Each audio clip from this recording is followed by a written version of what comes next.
ജമ്മു കശ്മീരിൽ ഒരു ഏറ്റുമുട്ടൽ ഉണ്ടായിട്ടുണ്ട്. ത്രാലിലാണ് ഈ ഏറ്റുമുട്ടൽ ഉണ്ടായതെന്നാണ് മനസ്സിലാക്കാൻ കഴിയുന്നത്. ജമ്മു കശ്മീരിലെ ത്രാലിലാണ് ഏറ്റുമുട്ടൽ ഇപ്പോൾ പുരോഗമിച്ചുകൊണ്ടിരിക്കുന്നത്. ത്രാലിലെ വനമേഖലയിലാണ് ഈ ഏറ്റുമുട്ടൽ നടക്കുന്നത്.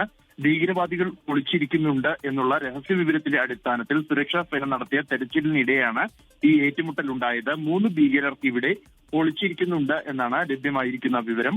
ഇവർക്ക് വേണ്ടിയുള്ള തെരച്ചിലിനിടെയാണ് ഇത്തരത്തിൽ ഏറ്റുമുട്ടൽ ഉണ്ടായിരിക്കുന്നത്. ത്രാൽ, ഈ TRF ഒപ്പം തന്നെ ഹിസ്ബുൾ മുജാഹിദീൻ എന്നീ ഭീകര സംഘടനകൾക്ക് വലിയ സ്വാധീനമുള്ള ഒരു പ്രദേശം കൂടിയാണ്. കൂടാതെ പെഹൽഗാം ഭീകരാക്രമണവുമായി ബന്ധപ്പെട്ട് ഈ ഭീകരർക്ക് സഹായം നൽകി എന്ന വിവരം ലഭിച്ചിരുന്ന പ്രാദേശിക ഭീകരൻ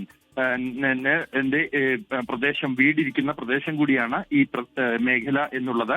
നേരത്തെ ഈ പെഹൽഗാം ഭീകരാക്രമണത്തിന് പിന്നാലെ പ്രാദേശിക ഭീകരവാദികൾക്കെതിരായ നടപടിയുടെ ഭാഗമായി ആദ്യ വീട് തകർത്തത് ഈ മേഖലയിലായിരുന്നു. ഈ മേഖലയിൽ തന്നെയാണ് ഇത്തരത്തിൽ ഭീകരവാദ സാന്നിധ്യം ഉണ്ട് എന്ന വിവരം ലഭിക്കുന്നത്. നേരത്തെ ബുർഹാൻ വാനിയുടെ ജന്മപ്രദേശം കൂടിയാണ് ഇവിടെ.